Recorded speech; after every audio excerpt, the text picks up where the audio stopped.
ولمن خاف مقام ربه جنتان فبأي آلاء ربكما تكذبان ذواتا أفنان فبأي آلاء ربكما تكذبان فيهما عينان تجريان فبأي آلاء ربكما تكذبان فيهما من كل فاكهة زوجان فبأي آلاء ربكما تكذبان متكئين على فرش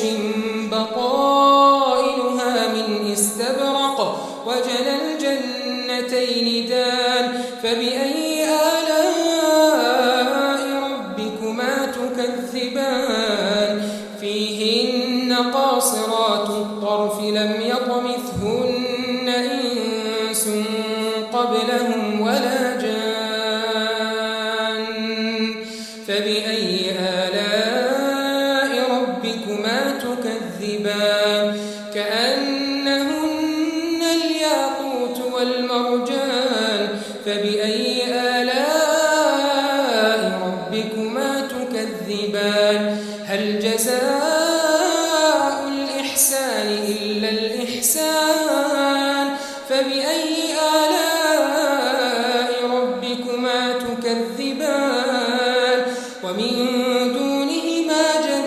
جنتان فبأي آلاء ربكما تكذبان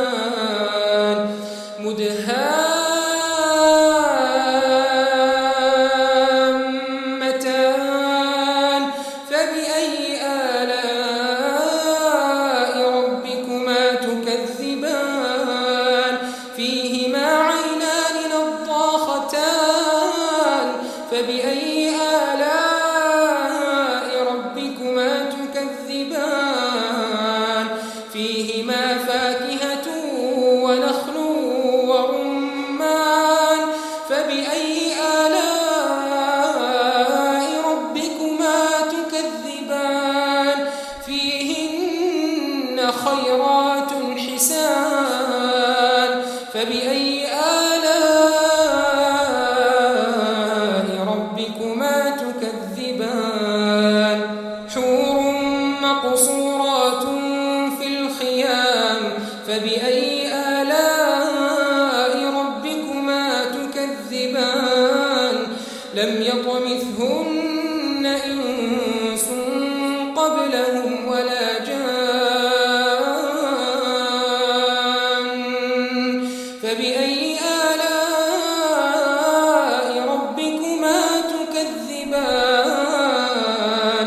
متكئين على رفرف خضر وعبقري حسان فبأي آلاء ربكما تكذبان تبارك